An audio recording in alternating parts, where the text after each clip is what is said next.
Hey guys, real quick one here. I'm gonna put together my first, well actually the second RC10 four-wheel drive diff. I think this thing is finalized now. Again, real fast. This part was printed in SLA printer by Shapeways. Pitch is all correct now. I got some ceramic ball bearings sitting in there and some super lube, your favorite after meal treat. Okay, so that's that. These guys are finished up. Did the first pass or cut them out on the APSX Nano CNC lathe, and then finished them up on this guy here, manual lathe. It's basically to make sure the tolerances were a little big, so the bearings wouldn't quite slide on and that sort of thing. All right, so I'll shut up now. Oh, that's the two halves. All right. So this is the thing. I don't know how good these are gonna wear. These are titanium washers. I'm gonna use them as a race.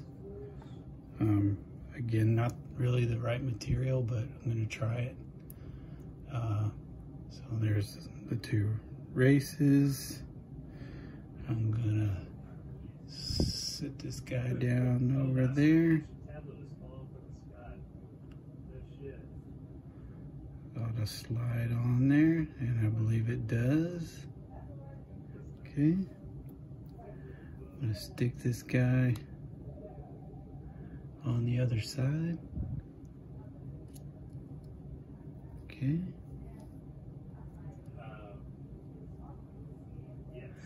Feels pretty good. All right, so this end will receive a little thrust bearing. It's what is it? 2.5 by 6 millimeter thrust bearing. Took a while for those to get here. I was trying to make my own, but these guys are probably gonna hold up much better. Yeah, I should have had this open, fellas. And I apologize for anybody still interested in the four-wheel drive RC10 project. I have been working on it. I've spent my life savings to get the machines I need to make them, and it's finally happening. So I'm not going to put this together with any Loctite right now. First one goes on. I don't know if you'll be able to see it. It's got the little groove in it. And then we'll drop those guys on. They're in that little carrier. And then we'll get the right side grooves on that side. So we'll put it down. All right. This is typical for any ball differential you're gonna see these days. This is a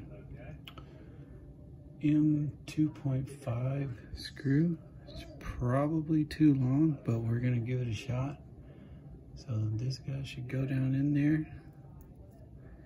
And again, because I'm not prepared, my wrench is over here. There's never a bad reason to be here. Oh yeah, great. Still unprepared. Okay, let's try this guy. Alright, so what the fuck? This looks right. Whoops. I'm gonna put that down in there. But it's too dense. It's tightening up. Now they're going back. So look again. I may need to adjust this slightly. As you can imagine, the tap for a standard tap for a 2.5 millimeter, an M2.5 screw is not very long, so you can't go very deep with a screw in there. Seems to tighten up pretty well. I'm just gonna snug it. You can see it's down in there. love this clear plastic. It's a little blingy, but I just had to do it. This one is tightening up really well. I have one in the rear gearbox right now. They got a little out of round because I didn't run the drill bit for that threaded hole on the lathe. I did it by hand and it got way off center. So I'm gonna have to remake that one, but this is working good. You can see I'm twisting this bottom side and we got some diff action. It feels pretty smooth. Now I would want to check if I'm holding these guys, this one shouldn't spin. You can see it's giving ever so slightly. Let me tighten that up a little bit more. Now, they've done some tricks with these in the past where, like, I can't remember if it was Yokomo or Associated or who did it, but they'll, or maybe even Kyosho, they'll give you a screw like this, but it's bent a little bit so that it stays tight and won't back out. But dudes, I can't tell you enough. I'm really happy with this. Again, I don't know that those titanium races are gonna work out long term, but dimensionally, this thing is sorted out. And put my bearings on either side and pop it in the car, man. So I'll show you the completed car next time, and hopefully we are gonna run the damn thing soon. All right, fellas, y'all take it easy.